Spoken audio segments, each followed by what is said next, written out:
somebody high profile was going to be walking down the street. And like all during, because we didn't go until, I believe, Saturday. We didn't go because we went. So I think I've done it. I think we are now live. Let me double check you. Let me double check you, Ghost Rider. Technical difficulties. I think we're there. Yeah, we're there. Amazing. Here we are. We're live, pal. You, Ghost Rider. Finally. Right. Hello, everyone. My name is Omega Luke, and welcome to this little bit of a review / reactions live stream.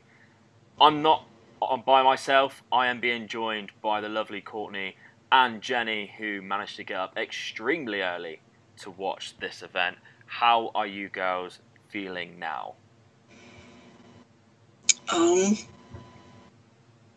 My brain is mush, but it's okay. It's fine. It's fine. I'm fine. It's all fine. It's all great. Courtney, how are you feeling?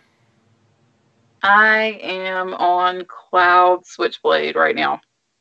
Like, there is just, as someone who was a fan of his back in ROH, back when he first started there, coming right out of the dojo in New Japan, and seeing that this guy was going to be a force to be reckoned with in the business back then, and just to see how fast this has exploded and snowballed beyond anything that I even had in my wildest, machinations for him. It's just, it's the most gratifying thing as someone who is kind of, I haven't been there from necessarily the get-go with him, but I have been there since, like the graduation from the dojo. And just to see this and to see, I actually went through and watched his entire year from re-debut from Excursion. And I just saw a growth in him this last year, from last Wrestle Kingdom to this one, that is just exponential. Just if there was one of those growth charts, he would be off of it at this point. Yeah. He has done so well with what he has been given. The heel heat that he gets. I mean, this, and the fact that he is 26. Just think, like, whenever he's around my age or around Okada's age, 30, 31, watch out, world. Yep. He's nowhere even near his prime yet, which is pretty impressive. Definitely. We have NJPW Mark in the chat. Thank you very much for joining us, Mark. Let's start then at the pre-show. Did you both manage to watch the pre-show? Did you manage to get up even earlier and catch the pre-show, the gauntlet match? Yes. Yes.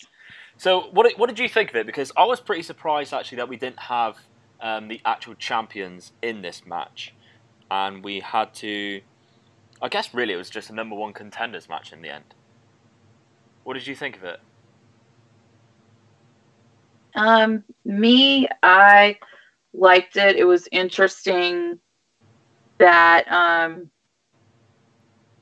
that they didn't have like somebody like Suzuki-gun go over, but I did kind of see the writing on the wall with the whole with what's going on right now with both of those never belts. Yeah. As much as I wanted Coda to win, I kind of knew Ospreay was going to win in the back of my mind. You know, and the whole thing with LIJ having the clean sweep tonight. I was I'm going to be honest, I was a little upset we didn't get to see Hiromu tonight because I really thought we were. I thought the same, yeah. But maybe they're saving that for New Year's Dash. Who knows? Possibly. Maybe they just, because it felt like it feels like they're trying to condense down the match times a little bit. At least that's the vibe that I got from tonight. Yeah, and the actual gauntlet match itself, I was surprised. I did think I think me and you even predicted, Courtney, that Suzuki-gun we both sort of said we'd like Suzuki-gun to take this win. Originally, we thought they would take the belts, but I was surprised that they didn't get the win in the end, and we ended up with obviously a Chaos / Togi Makabe victory, which I don't know about you. I'm unsure with, because I don't know whether I really want them to be contenders or champions, which makes me think, because of the results that we had later on, that God will keep the belts. What do you think, Jen? See, I knew that my pick was the long shot win, and I thought that even more when they came out first. But I cannot bet against Adam Page. Yeah. Refuse. So I wanted them to have a shot, because I thought if and I'll call it the elite team with a little asterisk, I thought if they came out winning, it might do something for that story that was left behind with the Bullet Club when the split happened, whatever. Yeah. But obviously that didn't happen. But got a little story, a little bit with Chase and Yujiro. So, like, I think maybe they'll go back to that, and maybe those guys will go back to the Bullet Club. I don't know. There was something there. That was rather interesting, yeah. I can confirm that Chase and Yuja information, because Tama actually said in an IG Live that both Chase and Yuja are currently working on an operation. Oh. So I can confirm that shit.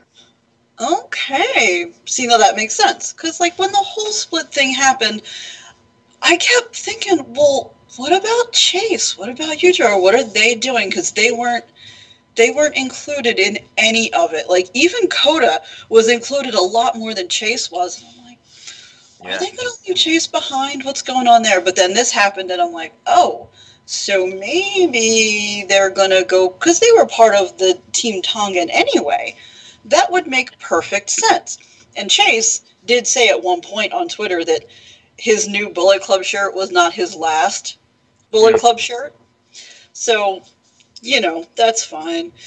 You know, the team that won, like, I don't know. I didn't have an opinion one way or the other on them. I know that people who had been watching for a long time with Yano and Makabe, that's a big deal. Yeah. Because I know that, you know, they were a pick for a lot of people. Yeah, because Darren's even put in the chat, it's sort of the rebirth of GBH, both players, and their faction that, obviously we got Chaos from the aftermath of that breakup. But I don't know, like, even like Taguchi as well thrown in there, and that's 3 factions, well, 2 factions, but it just doesn't add up to me. I don't know whether, to be honest, I really don't know. I'm genuinely quite curious to find out. Theory? Go on then, let's hear it. My crazy theory is that Chaos and GBH are going to merge, because they're going to have to. Yeah. Because when Chase and Yuge go back to the Tongans and Jay, and they have the Chaos Mole, that is going to force those 2 stables to bury the hatchet and get together and team up to take on this new dark force that they have to deal with. Yeah. Because, you know, you got Tana and Okada having to get together and take on Jay by himself. Yeah. You've got, you know, Makabe and this one and that one coming to each other's defense and each other's rescue. The writing's on the wall. They're going to put those 2 back together somehow and go back to the beginning. What about, I had a bit of a crazy do. theory while watching this. When I seen this happen, I did think of the recent speculations. It's no more than speculations. We haven't seen or heard of anything. But there's a certain Japanese wrestler who is a bit of an idol from New Japan who has just lost a belt in WWE. Nakamura was the founder of Chaos off the back of Yano turning. Is it just a coincidence that Nakamura seems unhappy at WWE. He's just lost the US title belt around about the exact same time that we see Yano and Makabe teaming up again. What do you think? Me personally, I even told my husband, I said, if I ever heard Subconscious ring out through a Shinny Home Pro Wrestling event ever again, I told him we would end up having to name a child after Shinsuke Nakamura. Because I would be that happy about it. So I would love to see that, but I'm not really sure on the particulars of his contract and, when it runs out, if it doesn't. So that could tell us a lot. But honestly, Shinsuke is living it up. He is surfing and, seeing the dolphins and doing his GoPro, living it up, taking pictures of water towers, enjoying the American life. But has he done everything he's gone over there to achieve? But unless that's where the next point comes in. Unless he is just creatively dissatisfied and not happy as the artist that he is, because he really is. Shinsuke is a freaking artist. Yeah. With what he does. He's a beautiful wrestler. Yeah, if he is dissatisfied in that area of life and realizes that, hey, I may have all this money, and hey, could be smart and just squirreling that money away so that he can just go back to Japan and tell Vince to go fuck himself. Yeah. What do you think, Jan? I think that would be amazing.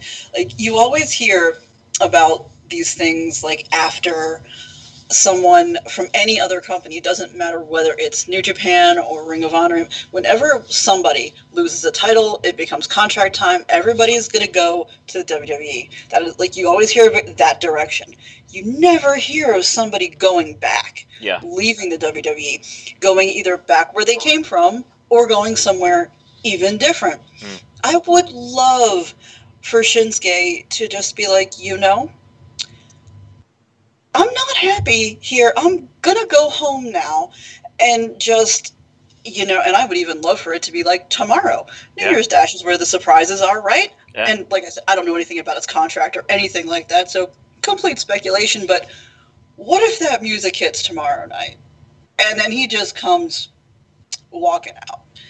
That would be awesome. I think the only thing that stops this idea is that I do believe they've made a match, his rematch against Rusev for Royal Rumble. I don't know whether that's been confirmed or not, but I'm sure I heard a What Culture video saying that. Darren in the chat seems to think his contract is until September, so maybe it's another New Japan long-term storytelling that we will get, but who knows? We could see a bit of a swap deal maybe with someone, WWE, we've seen in the past, if they want something, they will do anything they can to get it. And if that means they can relinquish Nakamura from a contract to get a bigger name for them, who knows? But let's move on now from the pre-show.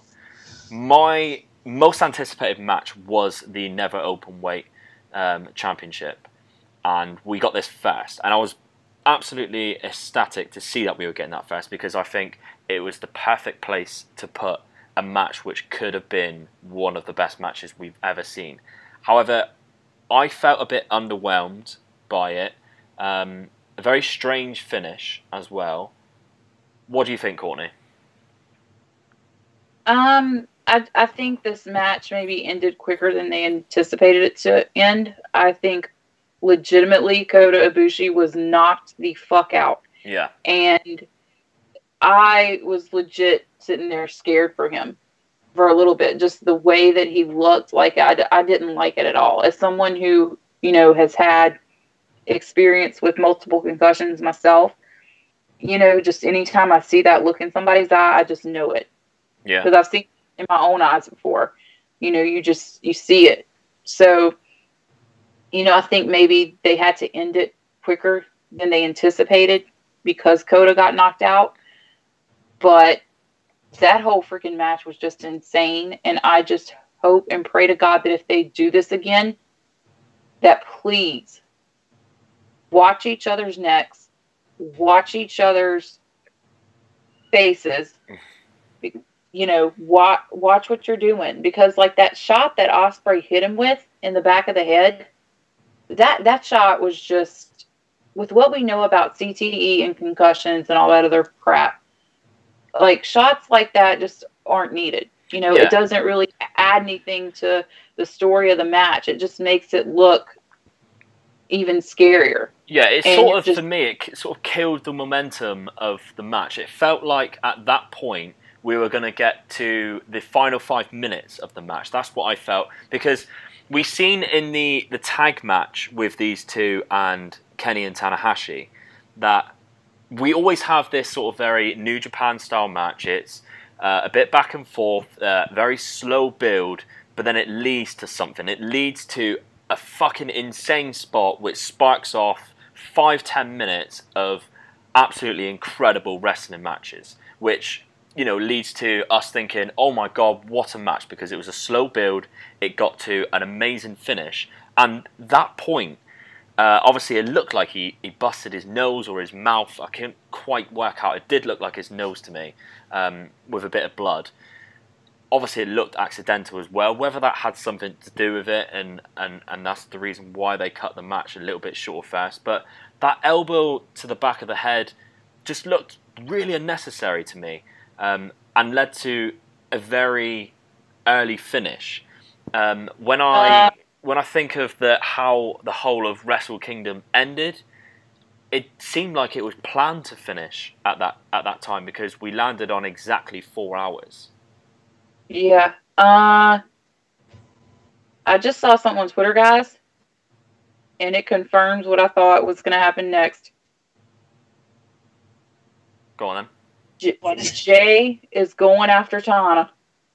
Yeah. I was quite surprised we didn't see him after the actual Tanahashi match. Backstage comments, apparently he approached him. There's a picture on New Japan's Twitter in JPW 1972. Well, let's get to that. When we let's make sure we remember that when we get to the main event. Then, Jen, what did you think of this match? Were you a little bit underwhelmed, or did you enjoy it? I thought overall, I mean, it was a good match, but the ending was abrupt. But with what happened, it makes sense. And that worried me. I mean, having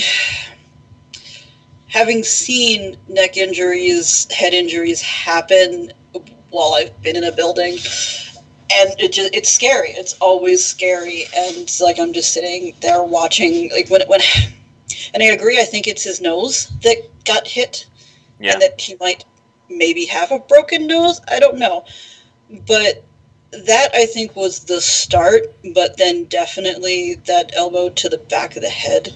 I don't know if that was, I don't know, a mistake or harder than it was supposed to be, but he looked out, and like it looked like the ref might stop the match. Like I was worried that's where they were going, and I thought, well, maybe they'll just roll him over and pin him.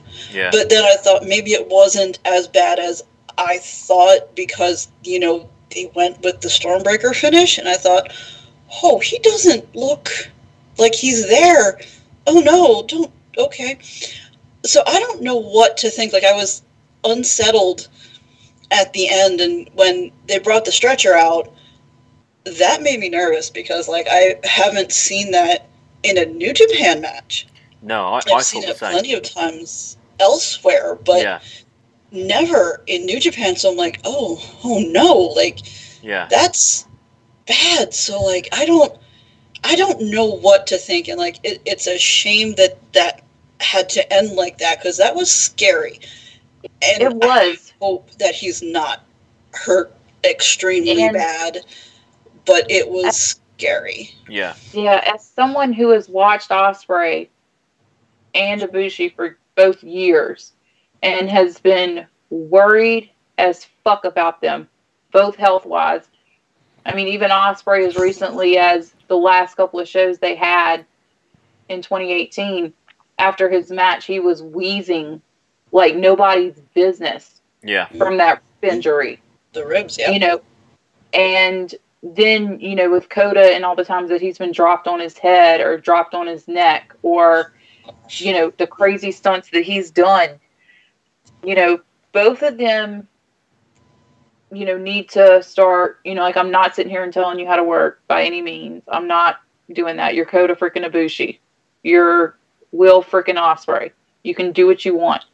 But maybe just pull back a little bit, because sometimes when you go so hard like that, you kind of lose control of your body. And maybe that's what happened with that shot to the back of the head, is just, you know, you just start going so fast and the adrenaline is just pumping so hard that, you know, that you can't stop yourself. Yeah. What I'm hoping is that it's basically a kayfabe injury. The reason why they brought the stretcher up is to sort of protect Ibushi losing the belt. And then I'd like to see Ibushi go in probably for the Intercontinental belt. But hopefully it's not too serious. And the match went as intended. As bad as that sounds, because I was expecting this to be an absolute 5-star classic. And I must admit, I felt quite rushed. Like I said, I thought we were going to go into the last 5 minutes of a big build. So who knows? But let's go on to the next match then, the 3-way junior tag match. I predicted this correct. I said we'd get a Shingo Takagi being crowned as a new champion. I didn't expect Sho to take the pin, which is one thing that definitely surprised me. However, I expected, again, a bit of a longer match, and I did feel both those matches, we were half hour into a Wrestle Kingdom show, and we had gone through 2 junior matches. What did you guys think of that?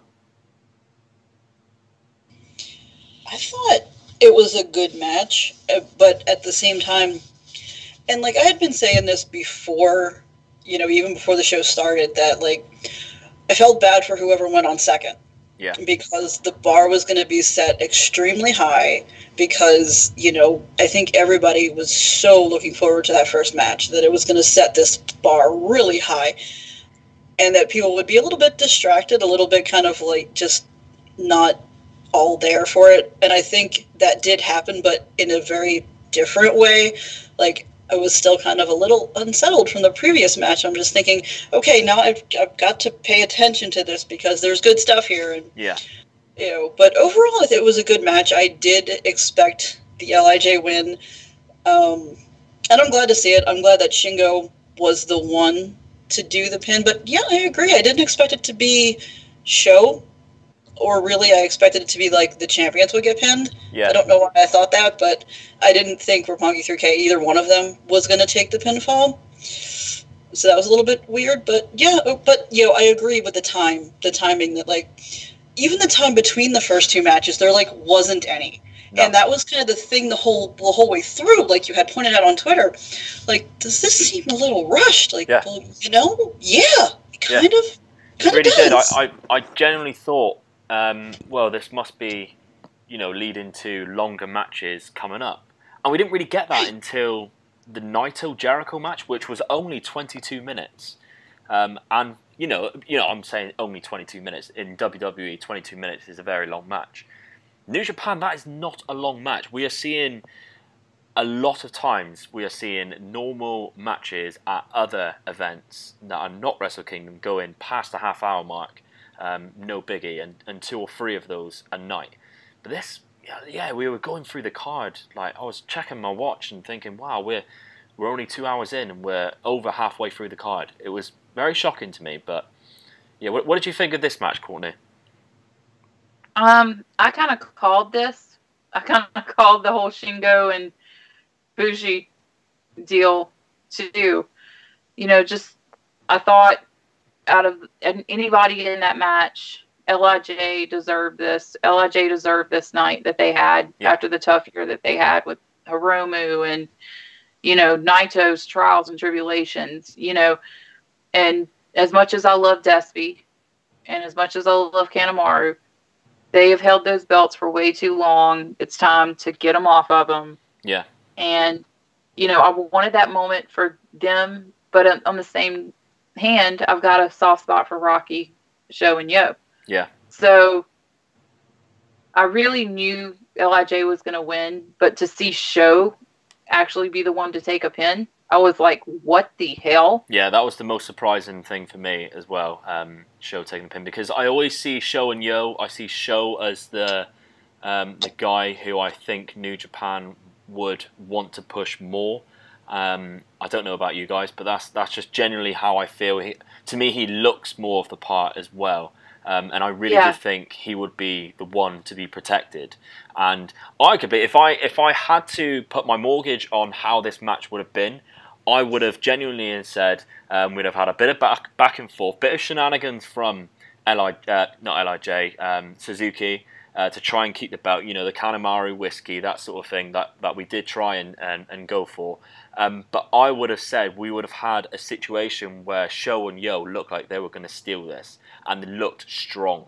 And then we were going to get to the point where it looked like at any point Show and Yo were going to, you know, step it up a gear and then take the belts. But at the last minute, we have Shingo, we have Bushi coming in, maybe distract the referee, get one of them out the ring, and then Shingo do his finisher, or, you know, pinch someone else's finisher like we've seen people do in the past, and pin a already downed opponent for the win. But this was another very abrupt finish to me. As soon as I seen Shingo's finisher, I thought, no way, someone's going to come in and break this up, and they just didn't, which was quite shocking to me. Let's go now on to the Rev Pro match, the British Heavyweight Championship. My MVP of the year, Tomohiro Ishii, versus Zack Sabre Jr., who's probably my second MVP of the year, because what a phenomenal year he's had. I was quite excited for this match, I must admit, because I do like both of these competitors, and I heard that, I've never seen, but I've heard the Rev Pro match that they had when Ishii took the belt off him last year was a classic. One thing I was surprised with was the finish. I thought we would see the Michinoku driver. I did predict a Zack Sabre Jr. win, but I thought we would see it through the Michinoku driver and not him actually submitting Ishii. What did you guys think of that? I thought it was good. Like I was looking forward to it because I haven't seen any Rev Pro matches, but I've always heard such good things about them. Yeah. So I was kind of happy that they were putting a title match, like a Rev Pro title match at Wrestle Kingdom. I was really excited to see that, and I like both of them. I like Zack Sabre Jr. a lot, and I like Ishii too. Like, he's one that kind of grew on me from the G1 because, you know, being so new to New Japan, I didn't really know what to expect from him. I was like, okay, well, here's a guy that seems pretty okay, but no, he's really, really good. And so it was a lot more than I expected. Like, because Zack Sabre's matches, he's got this way of just twisting people around. But there was also the power in that match, too. And it was great to see. Like, I realized it ended in a submission, which I expected, but wow. It was really good. Like, I really enjoyed it. And the new title is gorgeous. Very nice. Yeah, I like that. And I also like how Rev Pro are happy to showcase this new title at Wrestle Kingdom. I mean, I think they would be silly if they didn't. I remember I was speaking on someone else's podcast the other day. If you're Rev Pro and New Japan say, hey, do you want to showcase your belt at Wrestle Kingdom? If you're Rev Pro, you do not say no to that. And if you're Rev Pro, I'd be saying, yeah, you pick the finish because we are just happy that you're showcasing our event to Wrestle Kingdom, which is going to be watched by millions across the world, whereas our events, albeit they are very good, do not have that audience, that amount of audience in numbers. So fair play to Wrestle Kingdom for doing this. I believe they did the same for Ring of Honor a couple of years ago. But yeah, amazing for Rev Pro. Courtney, what did you think of this match? Did you enjoy it? I loved it. Any Zack Sabre Jr. match is my kind of match because I get joint manipulation, catch wrestling. I get somebody twisted up in knots and positions that I didn't even know existed. Yeah. It's just, his talent is just amazing. And I wanted this for him so bad because if you're going to have somebody hold a British title for basically a company that is jointly held by a Japanese and a British company, you probably want to put the title on the Brit before, you know, especially if it's a new belt that is as sexy as that belt is. Yeah. I'm sorry, IWGP Heavyweight and Red Zone, y'all got some competition now. The smarter thing would be, if you want more European and more British expansion and more international expansion, would be to put a belt like that on somebody like Zach, who can be your utility player, who can cut promos, who can go and do interviews out in the public and go and do different things that he does in his activism and things like that could be put to good use to further expand the company. Yeah. You know, so that's strictly where my pick of Zack Sabre Jr. came from in this match, is strictly from that business standpoint. Yeah. You know, Ishii is the MVP. He can put on great matches.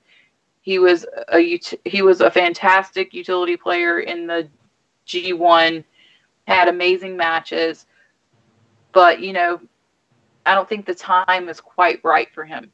I think maybe we should wait maybe a little bit later on down in the line during this year, and maybe during the G1, maybe set him up for something, you know, whether that be an IC, something, you know. Yeah, fair shout. One thing I do want to put, which is a bit out of New Japan, is Zack Sabre Jr. is part of Suplex, the wrestling apparel. They tweeted out today that they had a new Japanese line, which caused me to spend 70 quid before Wrestle Kingdom even started. So if you guys are into your wrestling apparel and the Suplex gear that they have on show, they've got a new line and some absolutely gorgeous stuff. I got a nice t-shirt and 2 lovely Suplex snapbacks, which was very good.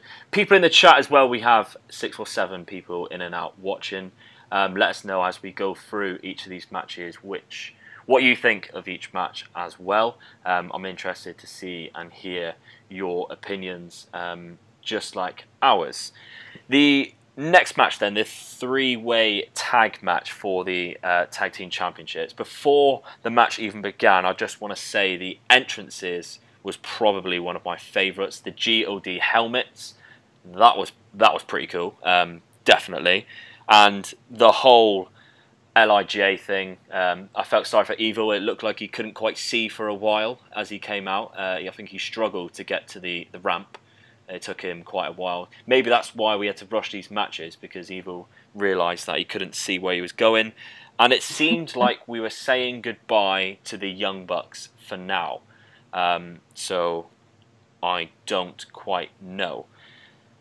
What did you think of this match, and how do you feel about the results, Jenny? I love the results. I mean, of course, this was my pick.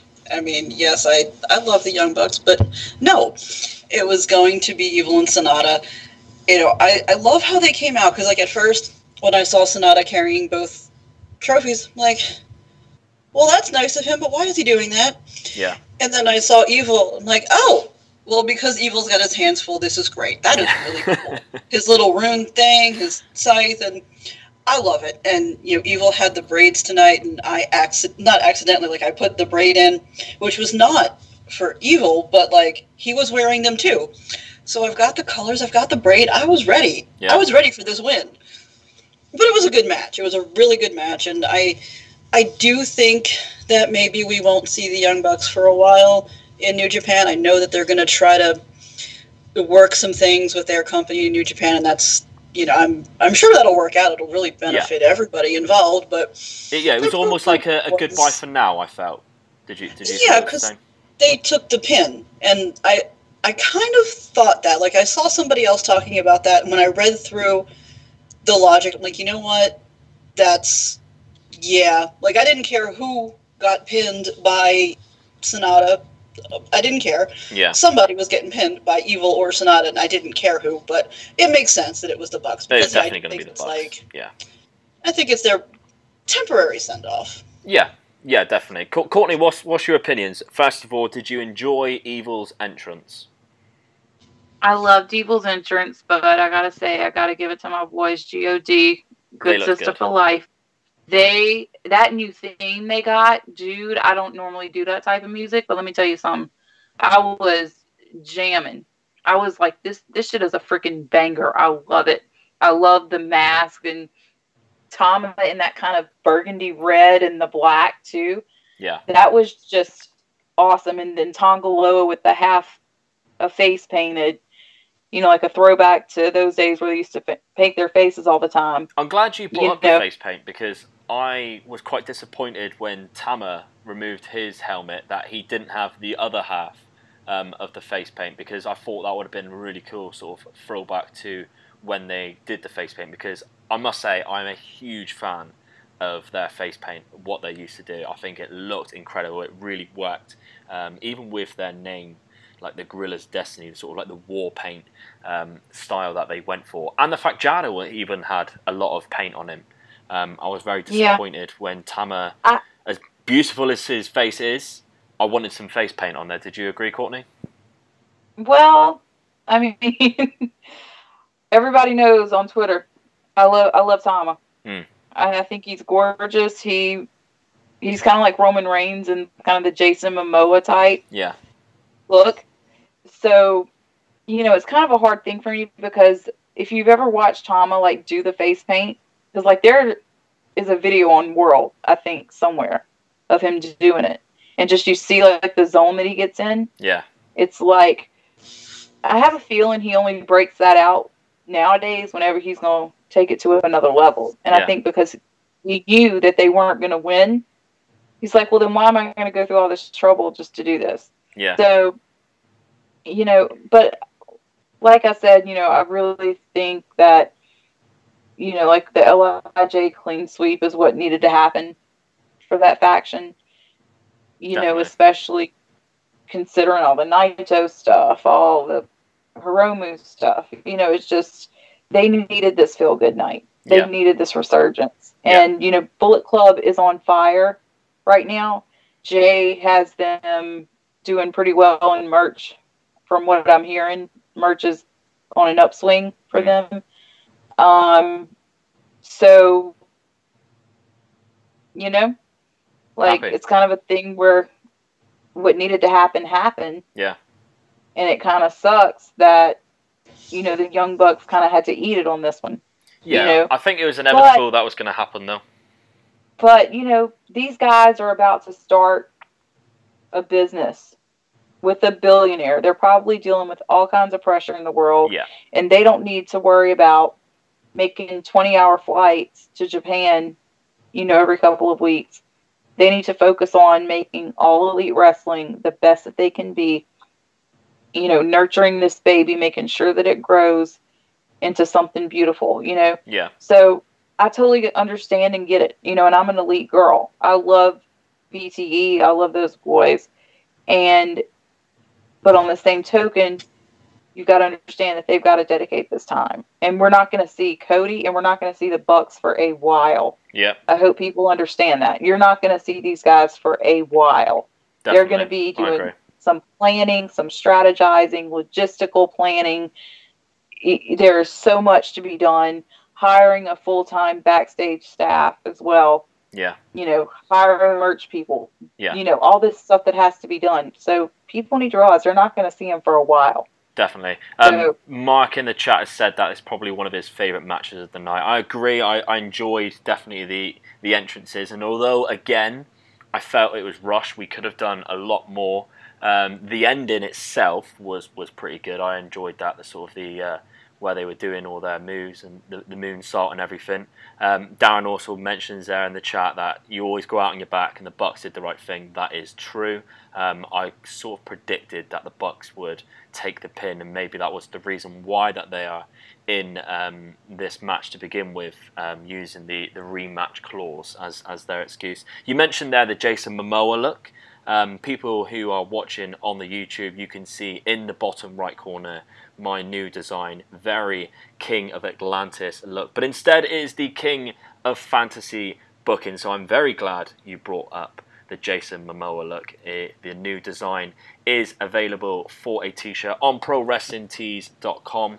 There is currently 20% off now for the next 4 days, I believe, until the 7th, maybe so next 3 days, where you can pick up that t-shirt there with the King of Fantasy booking for Omega Luke on Pro Wrestling Tees, or on Spreadshirt, which you can get a few different designs, some hoodies and all sorts of those good stuff. So thank you very much for the setup for the plug there, Courtney.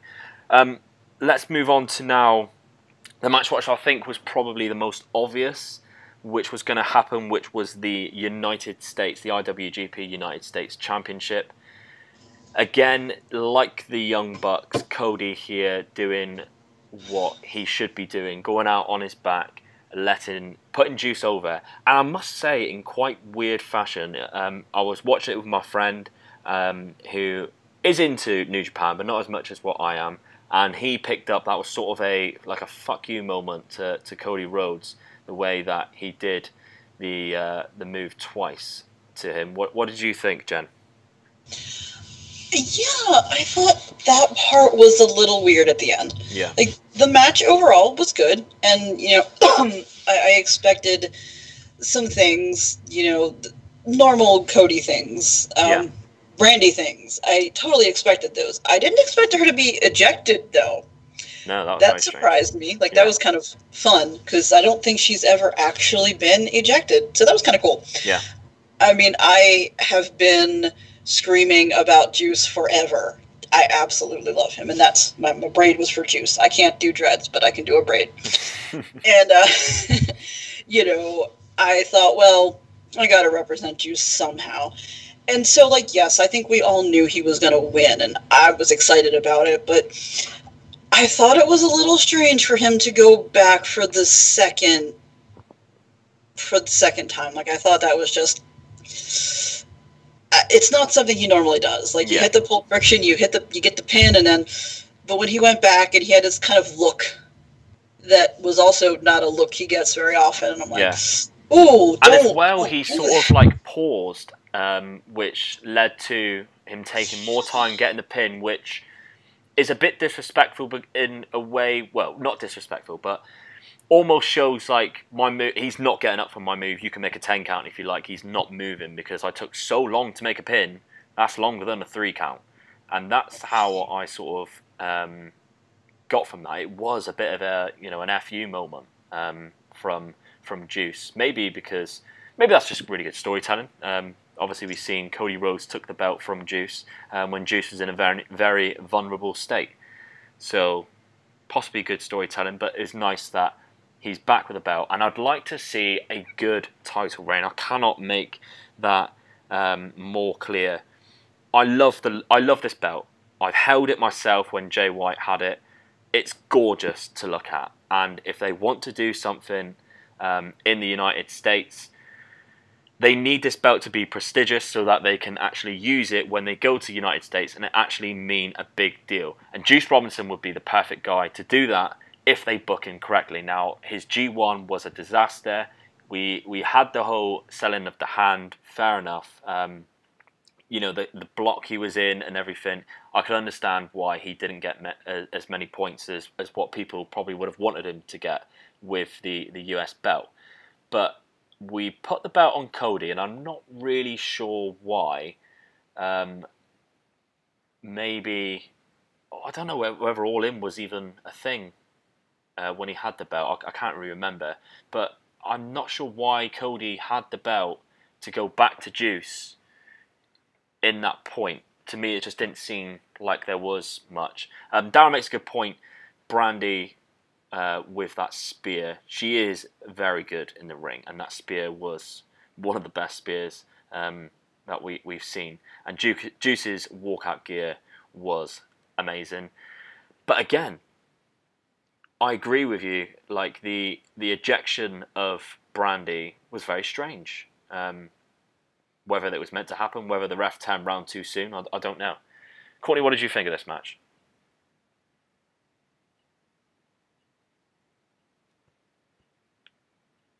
Courtney?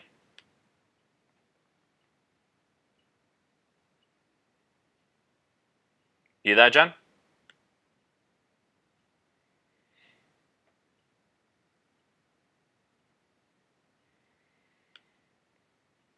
Okay.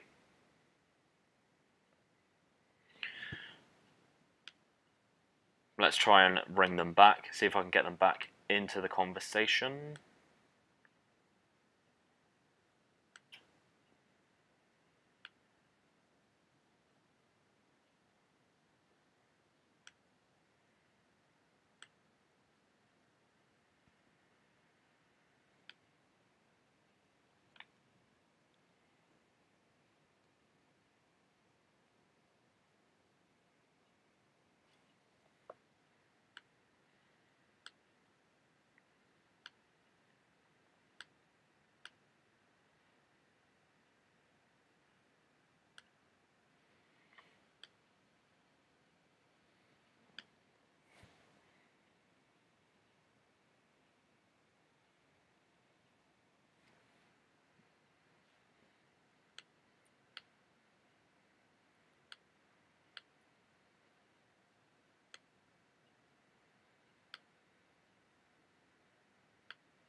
Bear with me a second, guys. I'm going to get the girls back in now. I think it's my end as well.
I think my Skype has quit on me completely. I'm going to leave it here, guys. Unfortunately, I don't know why it's doing this, but I hope you enjoyed what we had to say. Anyway, thanks for joining me in the chat, guys, who did. And maybe I'll get the girls back on and finish this conversation later on. But thank you for joining me anyway. Bye-bye.